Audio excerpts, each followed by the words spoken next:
할렐루야. 네, 오늘 귀한 성일 2부 예배 나오신 여러분들 환영하고 축복합니다. 우리 좌우의 분들과 이렇게 한번 인사하시죠. 예수님의 사랑은 위대한 사랑입니다. 시작. 예수님의 사랑은 위대한 사랑입니다. 네, 감사합니다.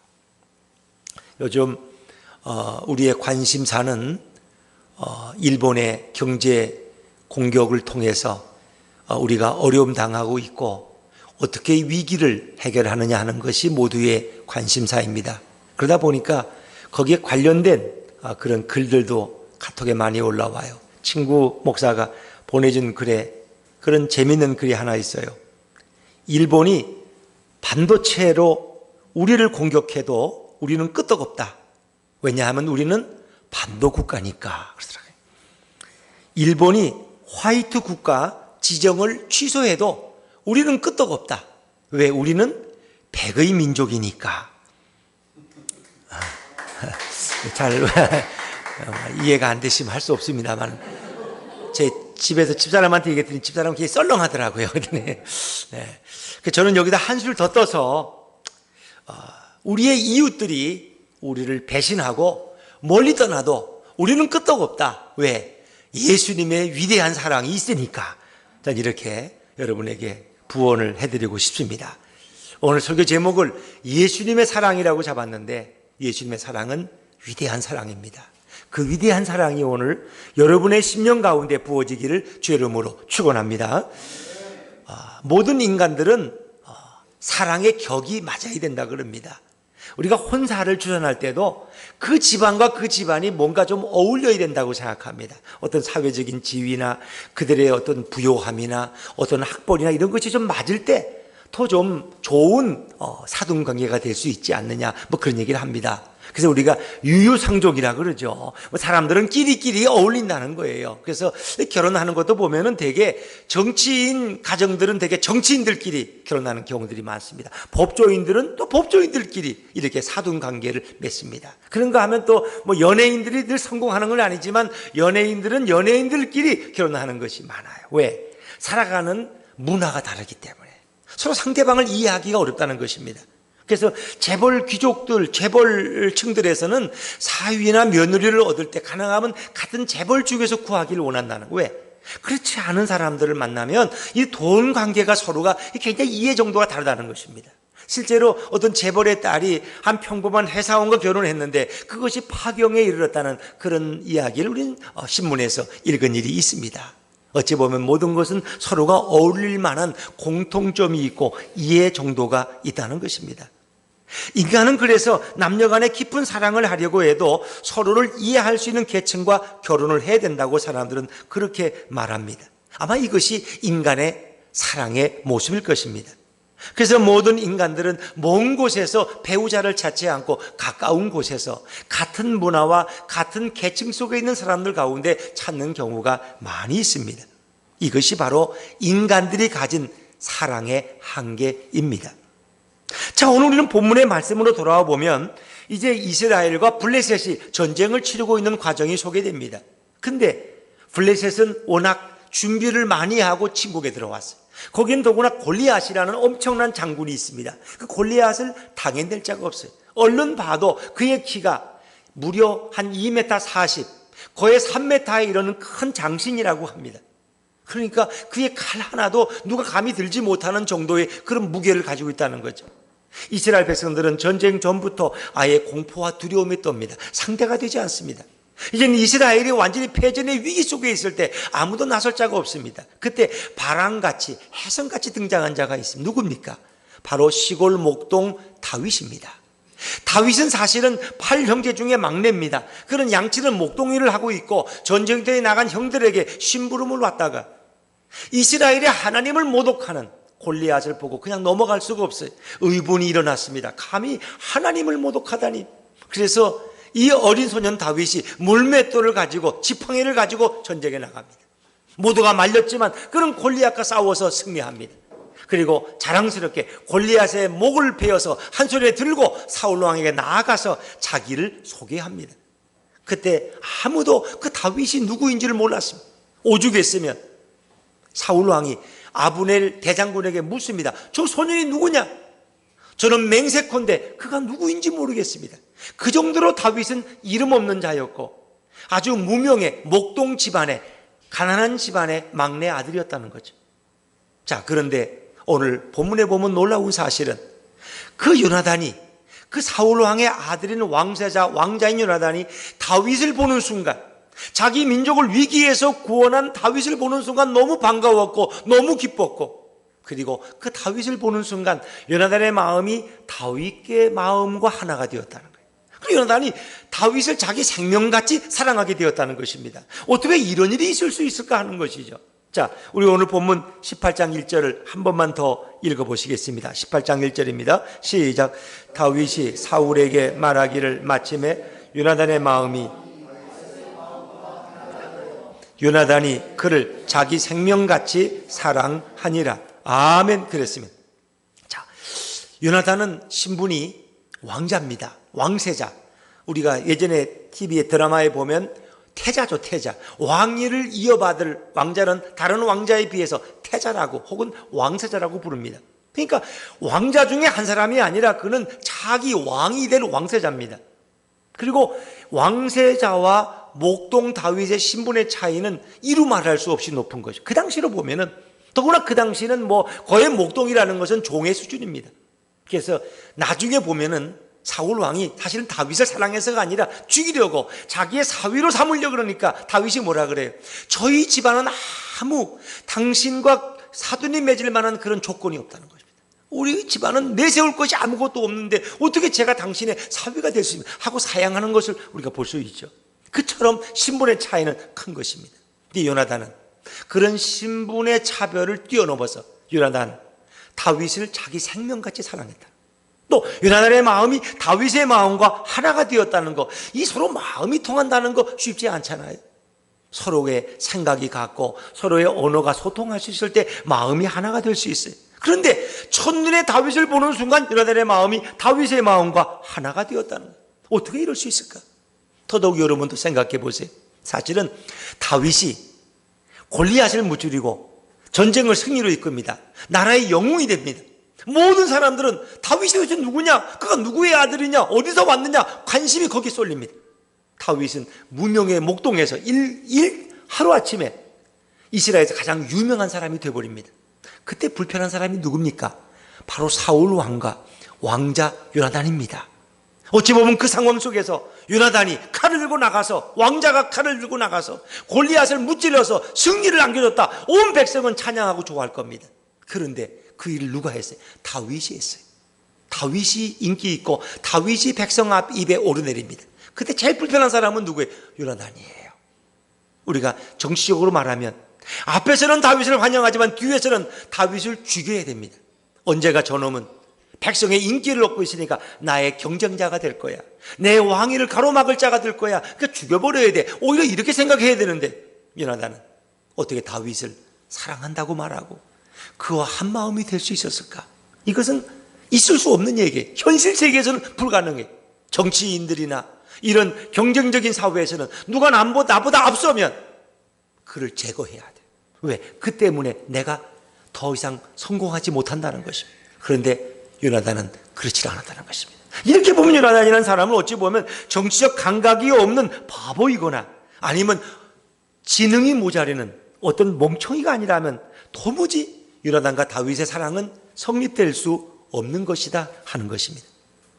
사랑하는 여러분, 하나님께서 천지를 창조하실 때 우리 인간을 어떤 모습으로 만드셨습니까? 하나님의 형상으로 만들었는데 우리 인간에게 이기적인 사랑을 주셨나요? 이타적인 사랑을 주셨나요?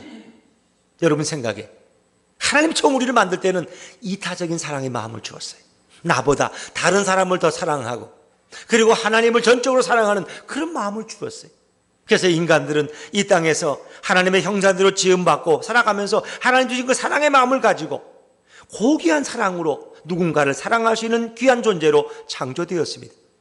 그런데 인간이 하나님이 금하신 선악과를 따먹고 타락해서 죄가 들어옵니다.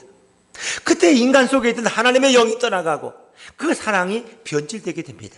이제는 이타적인 사랑이 아니라 이기적인 사랑이 되었습니다. 말한다고 사랑한다고 말하지만 사실은 그것은 이기적입니다.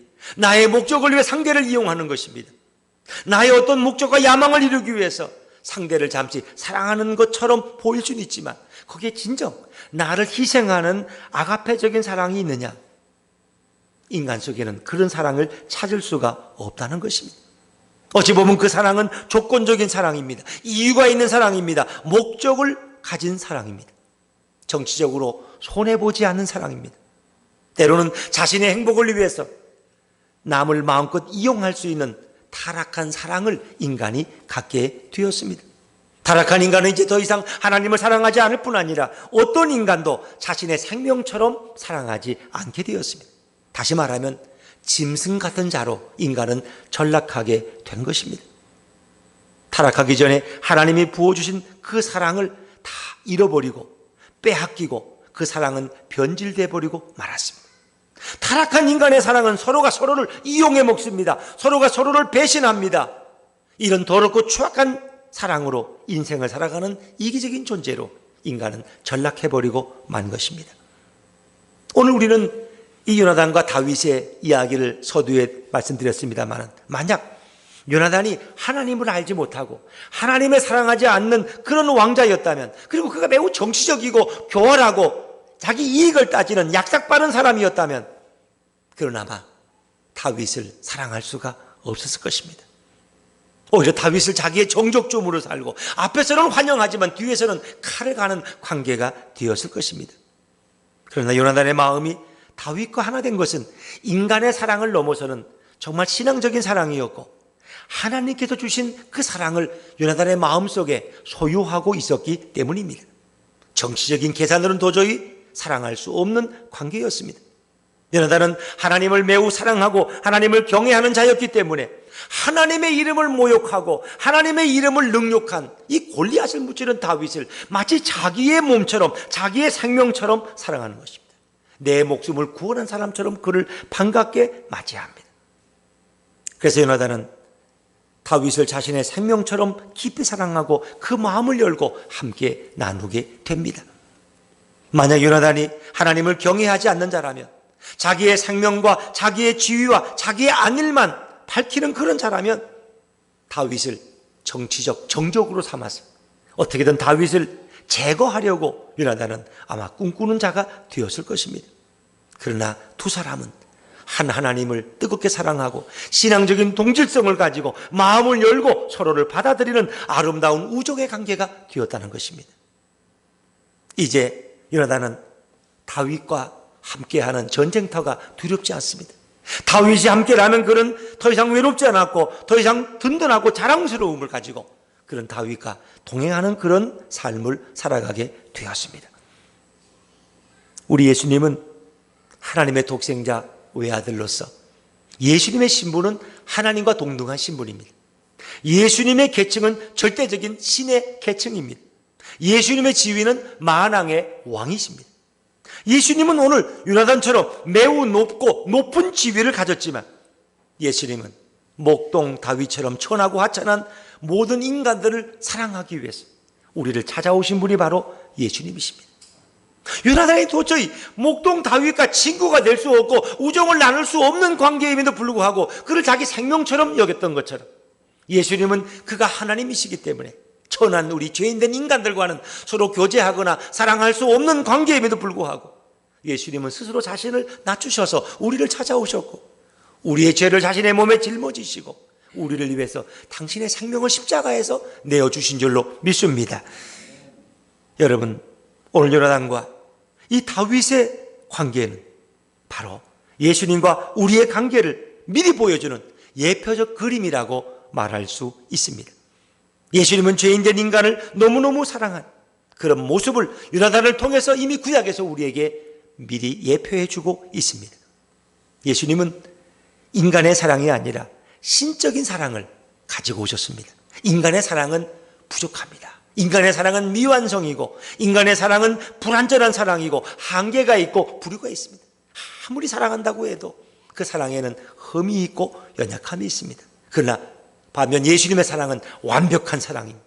예수님의 사랑은 완전한 사랑입니다. 예수님의 사랑에는 어떤 장벽과 한계도 없는 사랑입니다. 예수님의 사랑은 그가 아무리 어떤 죄인이라고 할지라도, 아무리 천하고 보잘것없는 자일지라도 예수님은 천한 자까지 사랑할 수 있는 분이 바로 우리 예수님이십니다. 예수님의 사랑은 어떤 조건이나 어떤 이유를 따지지 않습니다. 예수님의 사랑은 매우 순수한 사랑으로 자기의 생명까지 내어줄 수 있는 완벽한 신적 사랑이기 때문입니다. 바로 예수님은 하나님과 동등하신 분이기 때문입니다. 인간들은 누구를 사랑한다, 누구를 좋아한다, 그리고 거기에 어떤 이유나 조건이 있어요. 상대방을 멋있다고 생각하든가, 어떤 매력이 보이든가, 아름답다고 생각해야 상대를 받아들이고 사랑할 수 있습니다. 그러나 예수님의 사랑은 그렇지 않습니다. 신적인 권위와 위치 속에서도 예수님은 천한 죄인을 사랑하고, 천하고 낮은 자를 사랑하고, 그 죄인들에게 자신의 마음을 부어주고 그들과 마음이 하나 될 수 있는 분이 바로 우리 예수님이십니다. 예수님의 신성은 조금도 부족함이 없는 완벽한 사랑입니다. 예수님은 누군가를 사랑해야 되겠다 결정하면 그 대상이 아무리 천하고 죄가 많은 자일지라도 그 죄를 다 용서하시고 그의 지위를 높이면서까지 그를 사랑을 완성할 수 있는 분이 바로 우리 예수님이십니다. 그래서 예수님의 사랑은 위대한 사랑인 것입니다. 예수님은 높고 높은 보좌에서 낮고 천한 이 죄 많은 이 땅에 내려오셨고, 그리고 이 땅에 오셔서 천한 인간들, 예를 들면 세리와 창기들의 친구가 되시고 그들과 함께 하셨습니다. 그들을 지극히 사랑하셨습니다. 마치 창기와 세리처럼 연약한 우리들을 주님은 조건 없이 맞아주시고 우리의 죄를 용서하시고 우리와 하나가 되어주셨습니다. 그런데 정작 예수님을 이해하지 못하는 부류가 있었습니다. 그 당시 서기관과 바리새인들, 대제사장들, 종교주의자들은 예수님의 사랑을 이해하지 못했습니다. 저가 메시아라면, 하나님의 아들이라면 적어도 귀족들이나 권력자들과 신분이 높은 사람들과 어울려야지, 저 거지 같은 것들, 인간 취급도 못 받는 세리와 창기들과 어울리는 저런 예수를 누가 메시아로 인정할 수 있겠냐는 것입니다. 그것 때문에 그들은 예수님을 더 모함하고 예수님을 더 미워하게 됩니다. 예수님이 사람들에게 미움받은 것은 전적으로 천하고 가난한 우리들을 사랑하셨기 때문에 예수님은 사람들에게 모욕과 조롱과 멸시를 받으셔야만 했습니다. 예수님이 낮고 천한 자들에게 따스한 사랑을 갖고 찾아가면 유대 종교지자들은 그것을 오해하고 곡해합니다. 그리고 저 예수가 가난한 자들을 선동해서 로마에 대항하려고 지금 정치적 혁명을 꿈꾼다고 말도 안 되는 유언비어를 퍼뜨려서 예수님을 잡아가도록 그렇게 소문을 낸 자들이 바로 유대 종교 지도자들이었습니다.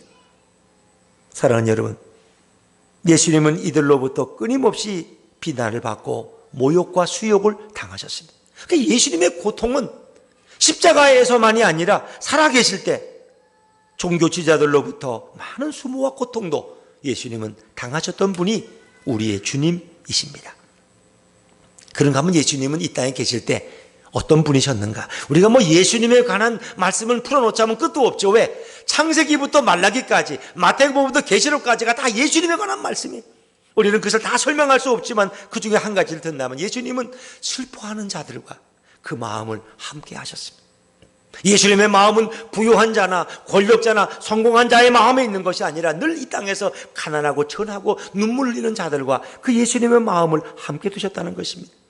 우리 요한복음 11장 33절부터 36절까지 말씀을 자막에서 한번 같이 읽어봅니다. 시작. 예수께서 그가 우는 것과 또 함께 온 유대인들이 우는 것을 보시고 심령에 비통히 여기시고 이르시되 그를 어디 두었느냐? 이르되 주여 와서 보옵소서. 예수께서 눈물을 흘리시더라. 이에 유대인들이 말하되 보라 그를 얼마나 사랑하셨는가 하며. 아멘. 예수님은 나사로의 무덤을 찾아가셨습니다.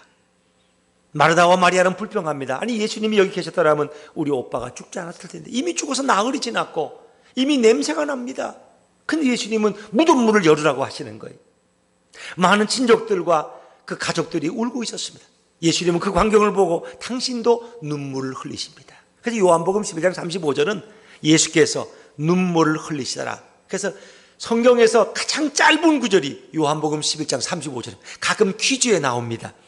예수님은 그 나사로가 죽은 자리에 슬퍼하는 가족들과 함께 그 비통함을 함께 느끼셨습니다. 함께 눈물 흘리셨습니다. 다시 말하면 그들과 예수님은 마음이 하나 되셨습니다. 고통당하는 자의 그 아픔이 있는 곳에 예수님의 마음이 있었고 예수님의 눈물이 함께 있었다 하는 것입니다. 예수님은 나사로의 가족과 친족들이 어떤 슬픔에 빠졌든지 그것을 외면하는 분이 전혀 아니셨습니다.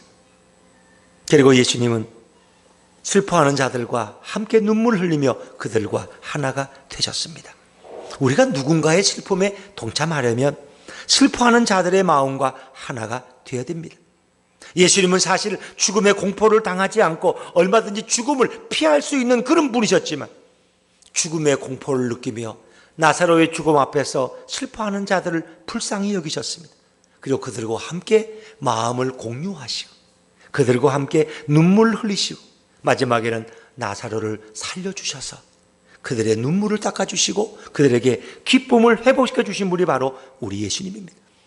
예수님이 나사로의 무덤에 가서 그를 일으키시고 그들의 눈물을 닦아주신 것은 참으로 장차 예수님이 이제 십자가에서 죽으시고 부활하심으로 모든 인류를 죽음 가운데서 다시 일으키실 이 부활의 사건을 우리에게 미리 예표하고 있는 것입니다. 예수님의 사랑은 어떤 사랑입니까?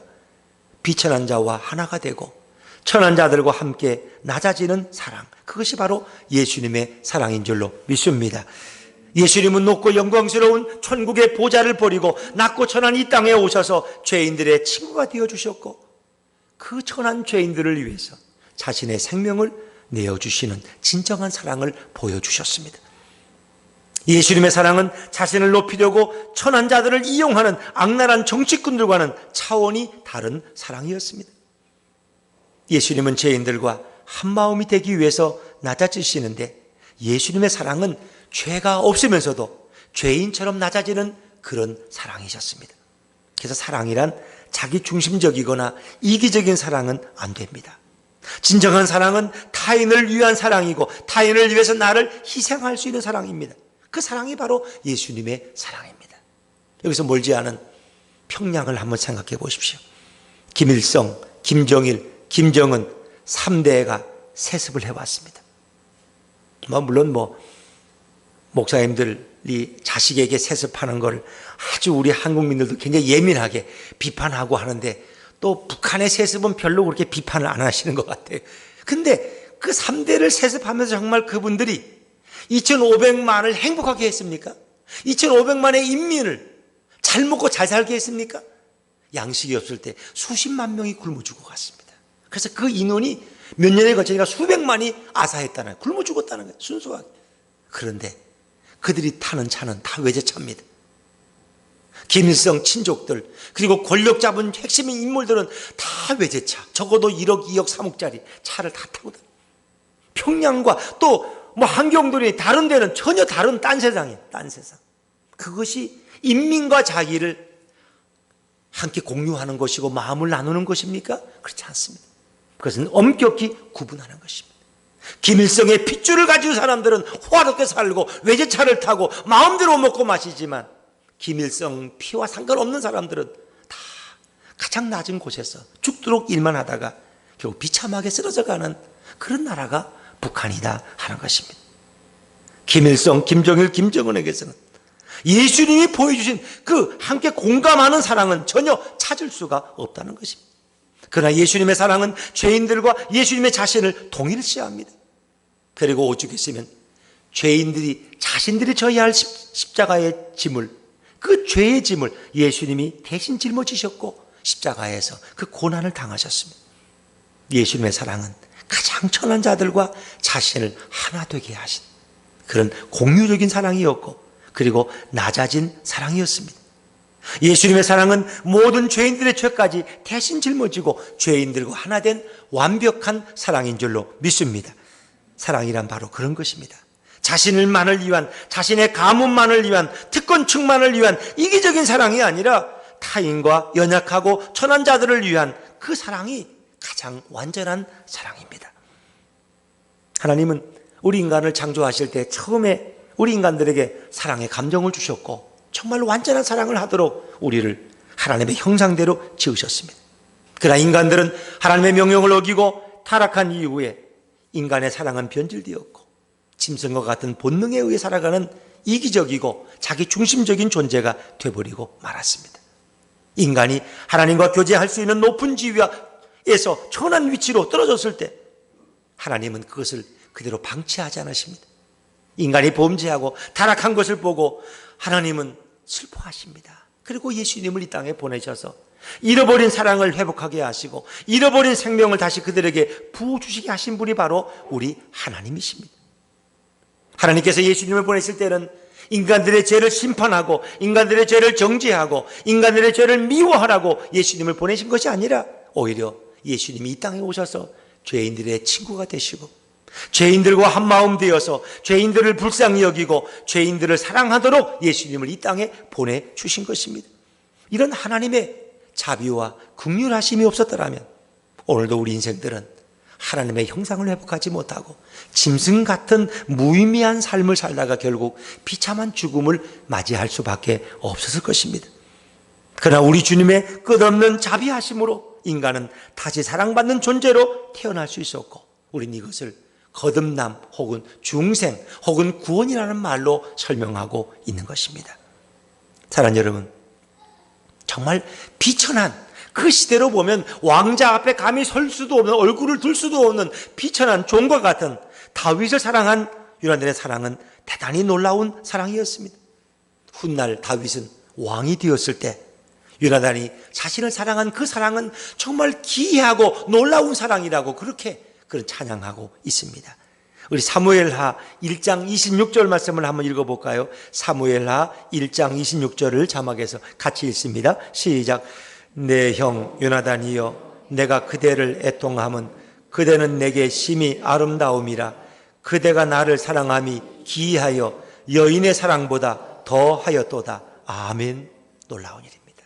요나단이 다윗을 사랑한 그 사랑은 여인의 사랑을 뛰어넘을 정도로 그것은 진짜 진실한 우정이었고 진실한 사랑이었다 하는 것입니다.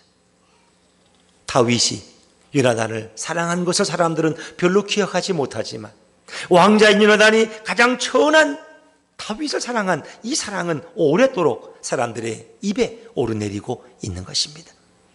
요나단이 하나님을 사랑했기 때문에 하나님의 사로잡힌 하나님의 사람 다윗을 보고 한 마음으로 사랑할 수 있었던 것입니다. 구약에서 예수님의 사랑을 가장 잘 표현하는 대목 중에 한 군데가 바로 요나단이 다윗을 사랑하는 것입니다. 요나단의 마음이 다윗의 마음과 하나가 되었고 요나단이 다윗을 자기 생명같이 사랑했다. 이것처럼 구약에서 예수님의 사랑을 가장 잘 보여주고 있는 대목은 참 귀한 것입니다. 요나단은 다윗을 사랑하는 것이 왕자로서 얼마나 위태로운 일인지 알면서도 다윗을 끝까지 사랑했습니다. 심지어 아버지 사울이 다윗을 시기해서 그를 죽이려고 할 때도 그 다윗을 보호해주고 도망치도록 이렇게 길을 열어준 사람이 바로 요나단입니다. 요나단은 그 일 때문에 사울 왕의 미움을 많이 받게 되죠. 요나단의 사랑은 변함이 없습니다. 끝까지 진실합니다. 다윗은 그 요나단의 사랑을 오랫동안 기억하고 있는 것입니다. 그렇기 때문에 오늘날도 많은 사람들은 요나단의 사랑을 존경과 칭송의 대상으로 기억합니다. 영어 이름 중에 요나단이란 말은 조나단이란 이름으로 쓰여지죠. 그래서 특별히 영어를 사용하는 나라에는 조나단이라는 이름이 많습니다. 왜? 요나단을 그만큼 존경하고 사랑하기 때문에 자기들의 이름을 조나단이라고 지었던 것입니다. 다윗이 요나단을 사랑한 것도 훌륭하지만 요나단이 다윗을 사랑한 그 사랑은 역사 속에 예수님의 사랑을 보여줄 정도로 아름다운 사랑이었다 하는 것입니다. 인간의 사랑은 다양한 계층과 부류가 있습니다. 인간들은 오늘도 우리하고 뭔가 좀 문화가 같아야 된다. 신분이 좀 맞아야 된다. 뭐 좀 중산층이면 같이 그 정도는 돼야 되지 않느냐. 뭐 이런 걸 따집니다. 그런데 예수님의 사랑은 인간의 종족과 언어와 지역과 문화와 모든 부류를 다 초월하는 사랑입니다. 예수님의 사랑은 어떤 장벽도 허무는 그런 사랑입니다. 예수님은 만왕의 왕으로서 모든 인간들을 사랑하고 죄인들을 다 불쌍히 여기는 놀라운 사랑을 우리에게 보여주셨습니다. 그래서 예수님의 사랑을 모르고 인생을 살아가는 사람은 어찌 보면 가장 불쌍한 사람. 예수님의 사랑을 깨닫지 못하고 세상을 살아가면 그는 늘 분노와 미움과 두려움으로 가득 찬 그런 인생을 살아가고 말기 때문입니다. 그래서 우리는 예수님의 사랑을 알아야 됩니다. 예수님의 사랑을 우리는 만나야 되고 예수님의 사랑을 경험해야 하는 것입니다. 예수님이 자신을 낮추시고 도대체 사랑할 수 없는 천하고 보잘것없는 인간들을 끝까지 사랑하고 그들을 위해서 자신의 생명까지 내어준 그 사랑은 진정 우리가 깨달아야 될 주님의 사랑인 줄로 믿습니다. 예수님의 사랑을 모르면 그것은 가장 큰 저주가 되는 것입니다. 예수님의 사랑을 알게 되고 자신을 낮추어 죄인들을 사랑하는 그 사랑을 경험하게 되면 온 세상이 그렇게 아름답고 매우 밝고 기쁘고 즐겁게 우린 인생을 살아갈 수 있습니다. 예수님이 우리를 사랑한 그 사랑을 생각할 때마다 우리 세상에서 행복한 인생이 될 수 있습니다. 사랑하는 여러분, 성도란 사랑받을 만한 자가 아닙니다. 우리가 무슨 예수님의 사랑을 받을 만한 자격과 조건이 있어서 예수님이 우리를 사랑하신 것이 아닙니다. 성도는 존귀한 자도 아니고 지극히 인격적인 자도 아닙니다. 성도란 천한 목동 다윗처럼 시골뜨기에 지나지 않습니다. 성도들도 역시 죄인이고 성도들도 역시 그 마음이 부패하고 타락한 자이고 비천한 자입니다. 그런데 이런 성도들을 예수님은 깊이 사랑하셨고 이런 성도와 한마음 되기를 원하셨습니다. 성도들이 예수님과의 사랑을 나눌 만한 자격이 있기 때문이 아닙니다.